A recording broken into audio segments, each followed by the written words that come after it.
Abah mau bicara dengan Nabi Muhammad SAW. Ada hadis yang berbunyi, man kadzdzaba alayya muta'ammidan falyatawaba maq'adahu minan nar. Barang siapa yang berdusta atas namaku, maka tunggulah, maka orang tersebut akan ditempati di dalam neraka. Assalamualaikum warahmatullahi wabarakatuh. Para sahabat Suluk Sani Channel, apa kabar? Mudah-mudahan dalam keadaan baik, sehat walafiat.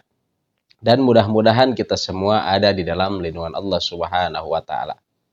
Akhir-akhir ini banyaknya video-video atau ceramah-ceramah yang menyesatkan. Belum beres masalah kemarin, yaitu Mama Gufron, yang dimana Mama Gufron mengaku bisa bertemu dengan malaikat, bisa berdialog dengan malaikat. Bahkan Mama Gufron bisa mengobrol langsung, berdialog langsung dengan Nabi Muhammad SAW. Dan kali ini ada yang seperti Mama Gufron, sahabat ya. Dan ini bisa menyaingi, yaitu Mama Gufron. Kenapa? Karena ada seorang kakek-kakek di Lombok yang dimana kakek-kakek tersebut mengaku berteleponan langsung dengan malaikat, bahkan langsung berdialog dan divideokan, yaitu oleh anaknya, berdialog langsung dengan Nabi Muhammad SAW. Dan yang lebih parahnya, ini yaitu lebih parah daripada Mama Gufron. Kakek-kakek tersebut mengaku sebagai Imam Mahdi, dan anaknya yaitu dijuluki Ratu Adil. Ya, oke, kita lihat bagaimana si kakek-kakek tersebut itu mengaku berdialog dengan Nabi Muhammad Shallallahu Alaihi Wasallam. Naudzubillahi min dzalik. Ada-ada saja ya sahabat akhir-akhir zaman ya. Oke, kita lihat videonya. Pada dirimu. Abah mau bicara dengan Nabi Muhammad SAW. Nah, kata anaknya sambil divideokan ya. Abah mau berbicara dengan Nabi Muhammad Shallallahu Alaihi Wasallam. Assalamualaikum warahmatullahi wabarakatuh. Assalamualaikum warahmatullahi wabarakatuh. Muhammad bin Abdullah. Bagaimana pendapat Muhammad bin Abdullah tentang keberadaan saya di PDIP untuk mengadakan perlawanan? Astagfirullahaladzim. Ini si kakek-kakek tadi ya, sebelum berdialog langsung dengan Nabi Muhammad, yang katanya kakek-kakek tersebut seperti memanggil Nabi Muhammad dulu. Muhammad bin Abdullah, bagaimana pendapat Anda, tanggapan Anda tentang keberadaan kakek-kakek tersebut, yaitu melakukan perlawanan kepada PDIP? Ini apa urusannya Nabi Muhammad sama partai? Ya Allah, ini sungguh sangat yaitu sesat dan menyesatkan. Naudzubillahi min dzalik. Kita lanjut lagi.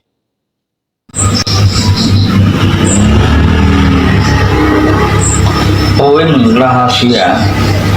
Nah, ini jawaban Ruh itu ya. Perlawanan sebelum Raden Muni berbicara dengan saudara.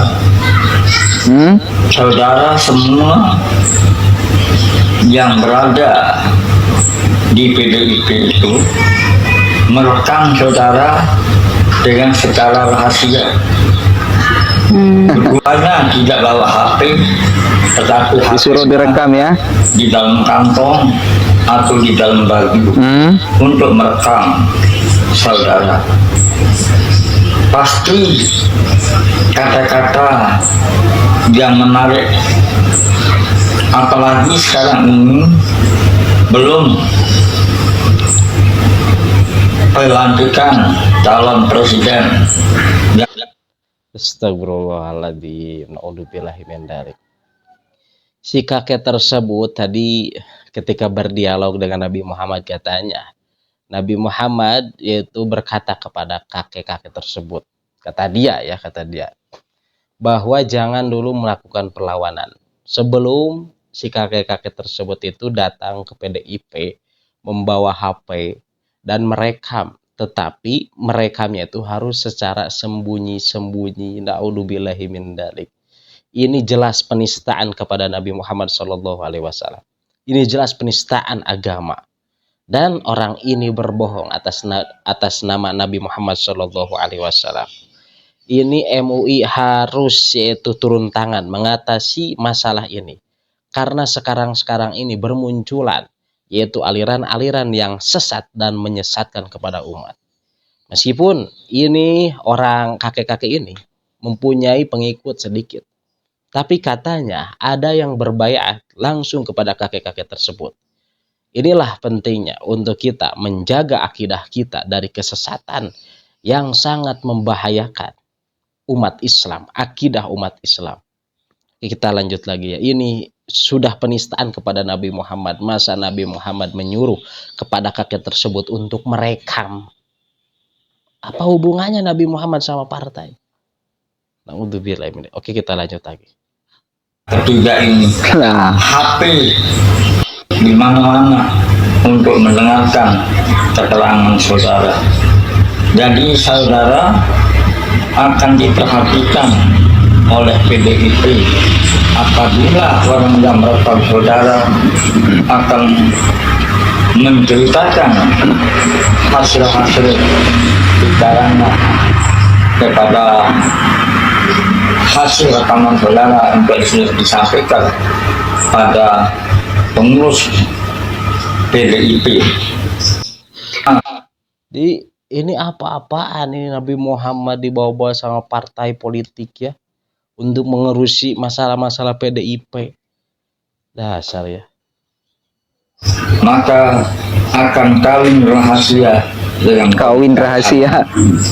begitulah pendapat Muhammad bin Abdullah tentang PDIP. Nah, katanya begitulah pendapat Muhammad bin Abdullah yaitu Nabi Muhammad tentang PDIP. Naudzubillah min dzalik. Ini kakek-kakek ini sudah membawa nama Nabi Muhammad dan berbohong atas nama Nabi Muhammad sallallahu alaihi wasallam.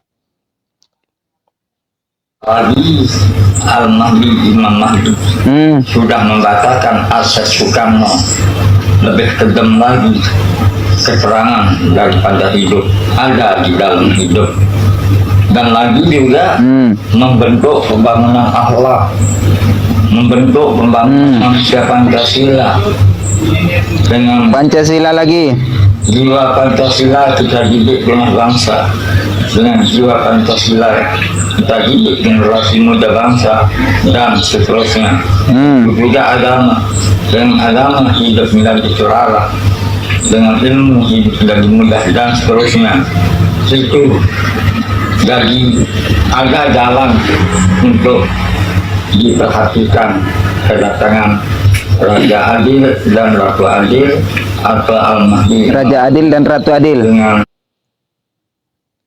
Nah, jadi ini kakek-kakek tersebut yaitu membawa Nabi Muhammad SAW untuk yaitu kepentingan politik. Bahkan Nabi Muhammad menyuruh kepada kakek tersebut yaitu untuk merekam apa yang dibicarakan oleh PDIP ya kepada partai. Ya ini masalah politik. Nabi Muhammad dibawa-bawa kepada ranah politik. Ini sungguh yaitu penghinaan atas Nabi Muhammad Shallallahu Alaihi Wasallam. Sungguh sangat menyedihkan sekali.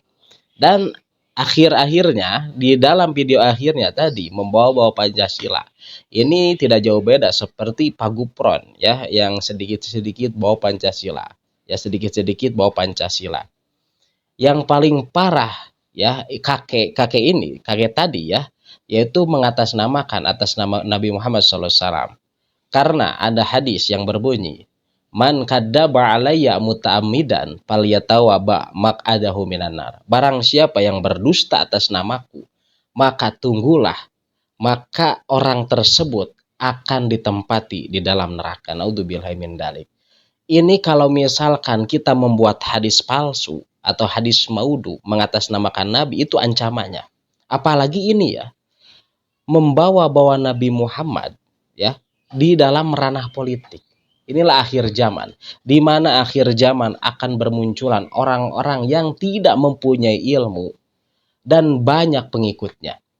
Karena di dalam keterangan seperti di dalam kitab Adabul Alim wal Muta'alim, innallaha la yaqbidul ilma intijaan, bahwa sesungguhnya Allah tidak akan mencabut ilmu ya tidak akan mencabut Allah itu ilmu, walakin yakbidul ilmu biqabdil ulama. Tetapi ilmu itu akan hilang dengan kepergian para ulama. Hatta idalam yabqa alimun, sehingga tidak ada di masa itu orang-orang yang mengerti, ya, orang-orang yang alim, yang paham dengan ilmu agama. Ittakhadan nusuru usal juhalan, dan pada saat itu orang-orang yaitu akan menjadikan orang bodoh sebagai panutannya. Pasuilu fa'abtu bighairil ilmi, maka orang bodoh itu yaitu akan memberikan fatwa tanpa didasari dengan ilmu. Fadallu wa adallu, dan akhirnya orang bodoh itu sesat, wa adallu, dan menyesatkan kepada orang-orang.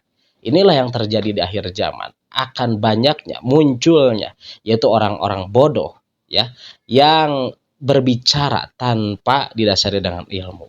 Dan fenomena di akhir zaman sekarang juga banyak orang-orang yang mengaku hakikat, ya, seakan-akan orang itu telah mencapai derajat yang paling mulia di sisi Allah Subhanahu wa taala, dan akhirnya orang-orang itu berhalusinasi bahwa berkeinginan orang itu ingin menjadi wali. Sungguh sangat menyayangkan.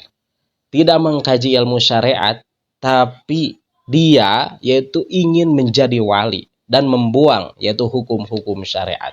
Dan ada kemungkinan juga si kakek ini dan anaknya, jadi anaknya tadi yang memvideokan si kakek tersebut, ini ingin banyak pengikut yang mengikutinya.